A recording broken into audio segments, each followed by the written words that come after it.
with Pantone Designs, and I am going to show you again some information as to why you want to use a Pantone color book when you're choosing your colors. So this customer sent in artwork that is in RGB. Nothing wrong with that. We get it like that every day, don't we? So it's in RGB, even if it's in CMYK, you don't have any Pantone colors. So you want to reference Pantone colors that that you can easily pick and mix for printing on press. The problem is, in the past, you used to have to try and pick those colors, and everybody wanted something to do it automatically for them.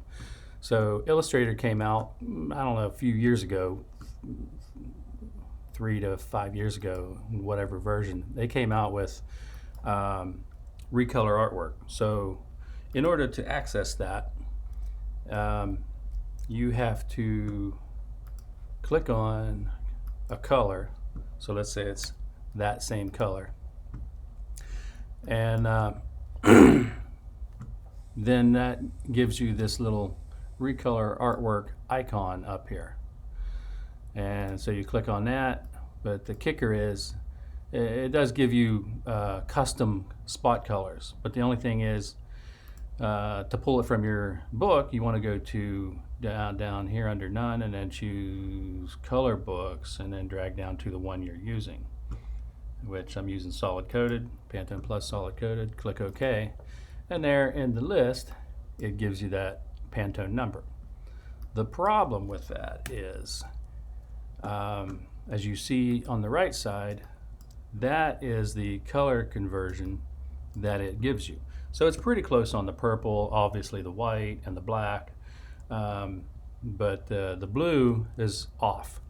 And the reason for that is because the math in there and using Pantone colors is it converts from RGB to CMYK, and CMYK colors obviously don't come out accurate either when you're trying to get into blues and purples and browns and dark colors where there's a lot of CMY percentages that are in the mix. This all gets affected by your color monitor setup, and the conversion when you go to Pantones is just not accurate. Like, for example, if you tried to print this in CMYK thinking that you're going to get this, it would be very difficult and, in my opinion, definitely not come out like that color on the left. So I hold up a Pantone book, I fan it out, and I swash through my different blues, and I come up with the brightest blue that I can in Pantone color that will actually print.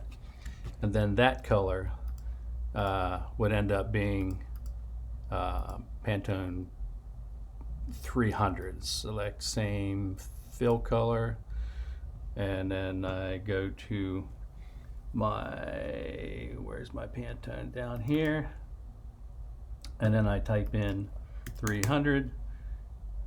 There you go, and it views a little differently, obviously, but that's as bright as I can get to the this bright light royal. It's a very rich light royal blue, whereas this one definitely is a royal, but it's on the darker shade. And so let me undo that. Remember, this is the original artwork, and I'm going to show you something else. In my art document color mode, it's set up under RGB. That's what you want to work in so that you can remain in the bright colors and pick colors that are toward what the customer was looking at also, bright colors. So if your artwork is already set up in CMYK, as you see, when I convert that, that color is identical to this color over here that the Illustrator picked for you. That's because it's referencing CMYK colors for print, which in theory is right. If you're printing to paper and whatnot, it'd probably come out a lot easier. But these are specific spot Pantone colors that we're using here. And this still, if this was printed in CMYK, could come out darker than what you see over here. So obviously the Pantone spot color that we want to go with is going to be the 300 blue. That's why it's going to be a little bit brighter than this one.